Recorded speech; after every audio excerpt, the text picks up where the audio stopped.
ఇప్పుడు ఇది చూస్తున్న ప్రతి ఒక్కరు ఐ మీన్ ఆ పబ్లిక్ అందరికీ నేను చెప్పదలుచుకుంది ఏంటంటే, ఇప్పుడు మా మూవీ ఆర్టిస్ట్ అసోసియేషన్ ఎలక్షన్ అన్నది మీకు ఒక క్రికెట్ మ్యాచ్, ఇంకొకటి ఇంకా బెట్టింగ్ జరగలేదు, అది కూడా జరుగుతుందో ఏమో తెలియదు. మేము ఒకవేళ కొందరు అంటున్నారు నవ్వుల పాలయ్యాము అని అంటున్నారు, అదంతా ఏం లేదండి. మేము కూడా మనుషులమే, మీలాగా మేము కూడా మనుషులమే.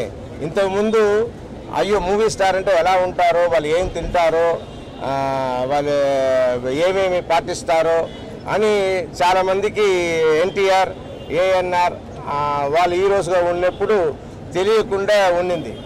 కానీ ఇప్పుడు ఒక మూవీ స్టార్ లైఫ్ గురించి రోజు పొద్దున లేచిన దాని నుంచి నైట్ పడుకున్న వరకు, ఈవెన్ పడుకున్నప్పుడు కూడా ఎన్నో విషయాలు బయటికి ప్రెస్లో వచ్చింది ఉంది. సో మా లైఫ్ అన్నది ఈ మీడియా వల్ల మీ అందరికీ బాగా తెలిసిపోయింది. సో మీరందరూ తెలుసుకోవాల్సింది ఒకటే, మేము కూడా మనుషులమే, వీఆర్ ఆల్సో హ్యూమన్ బీయింగ్స్. మాలో కూడా ప్లస్ ఉంటుంది, మైనస్ ఉంటుంది. అంతేగాని ఇందులో ఏమీ పెద్దగా తీసుకోవాల్సిన అవసరం లేదు. ఇందులో ఈ ఎలక్షన్ వరకు పోటీ అనేది ఉంటుంది.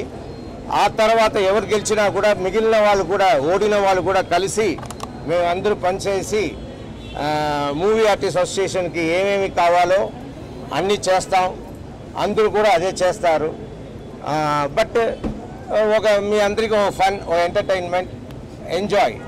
So all the best for the contestants.